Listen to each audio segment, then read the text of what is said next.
Hello. In this video, I'm going to cover this festive moon city that I did. It's a 3D print that I've painted and embellished. The original file is by Kijai, um, and I have linked to that in the video's description. I've also linked to another video I made that goes over a bit more about the materials I use. If you're curious about that. So I'll get straight into the painting and embellishing of this moon city. This model print's completely supportless. There was a few things that I needed to do to it. For some reason, my printer always chews up this center building here. There's always some pillars missing. It's always in different places, so it's definitely not the STL that's the problem. It's our printer who just doesn't like this model. This is the third moon city that we've printed. And I did it in this kind of festive motif because my husband jokingly said to me, "Oh, you should do a Christmas one." I was like, "Oh, I totally should." And I did. And it came out pretty cool. Anyway, so yeah, tidied up the bits I needed to tidy up, primed the whole thing in grey, and I was good to go.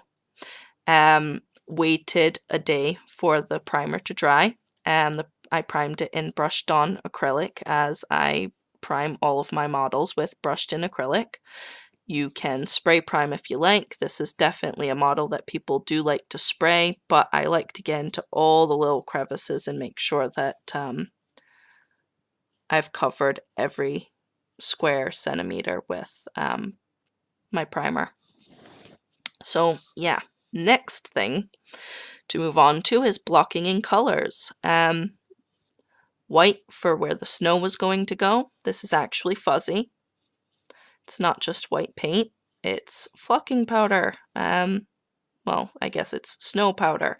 Anyway, it's some pretty cool stuffs, but it definitely needed an undercoat of white. Because if you put on static grass or any kind of flocking powder, the under color will show through no matter what it is, so make sure that it's the color you want before you start adding in the fluff, and then, everything goes to hell. The background is black because I wanted it to look like space.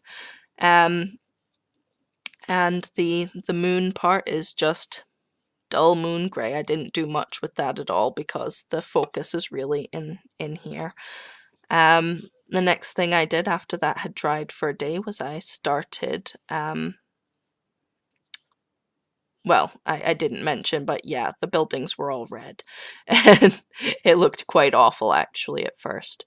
But I had a plan. So yeah, the next thing I did was I added in shadows. And you don't really see many shadows with this, but obviously I had to paint all these windows and doorways black.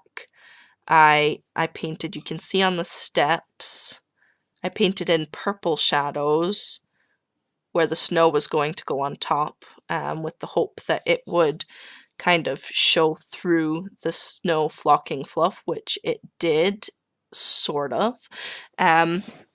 Excuse me. So yeah, purple for the shadows under the snow, black for in the windows and doorways,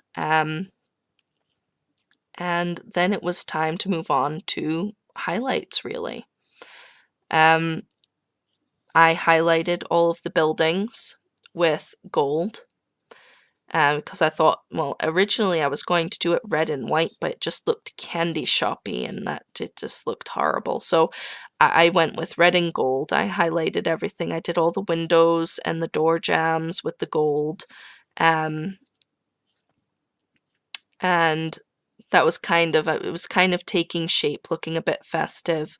And I knew that I wanted to get a Christmas tree, and it took me quite a while to find a little tree. I wanted a green one, but my local hobby store advertised the absolute hell out of these little green Christmas trees. And then 2 months before Christmas, they sold out and they never restocked.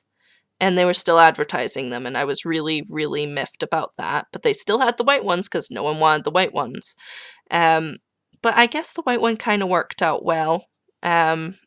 It looks kind of, well, obviously it's a bit of an off-white, but it works.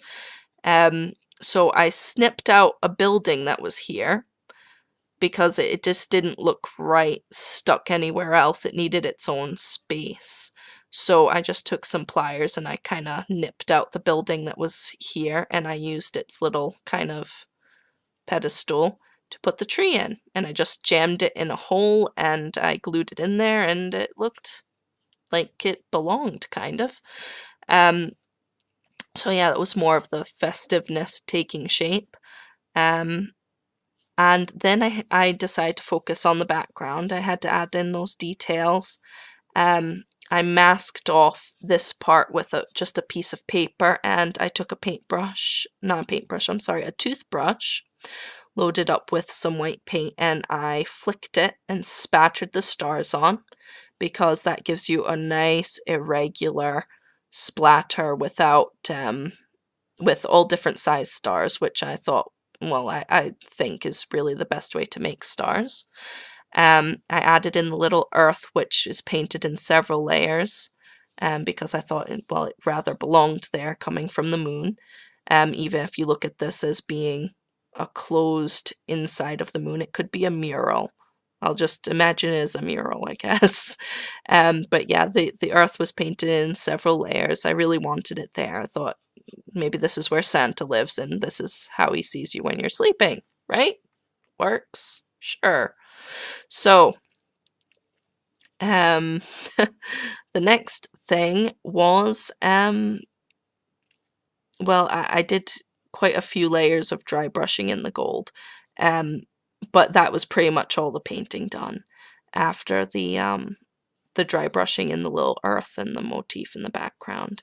So then it was time to really focus on the embellishments, and this snow stuff I've never used before, and it was an absolute pain in the ass to put in. Still glad I did it, glad I used it, but I mean, I tasted it for days. I inhaled loads of this stuff. Probably not great for me, but yeah, probably ate a lot too. It was everywhere.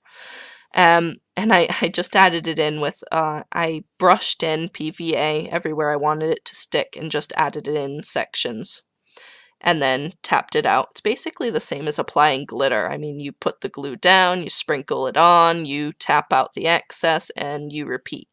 So I got in all the snow. I didn't put it on the steps, so that's why you can really still see the purple of the shadows I put in there, because otherwise it would have really obscured the steps. And I wanted them to, they look a bit shoveled. That makes sense, right? And I added in snow in kind of drift places where it'd accumulate kind of on the buildings, and on the roofs, and on the tree there's some snow as well.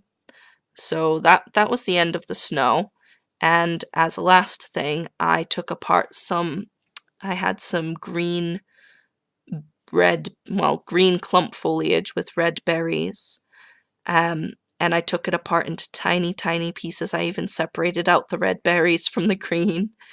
And I started to apply it. I made little, like, garlands. I put them on the buildings.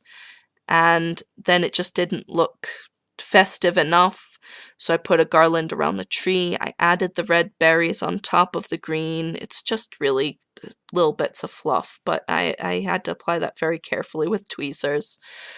And then as a finishing touch, I put a bead on top of the tree. I had several colors. I tried them all, and we decided red really worked. It's kind of an aurora borealis crystal, so it already got kind of the iridescent shimmer to it. And this took a really, really long time to do, but it was ready for Christmas and it looked positively festive. So yeah, that's how the Festive Moon City came into existence. And if it's a challenge you feel like taking up yourself, good luck to you. Yeah, that's all for now. Bye.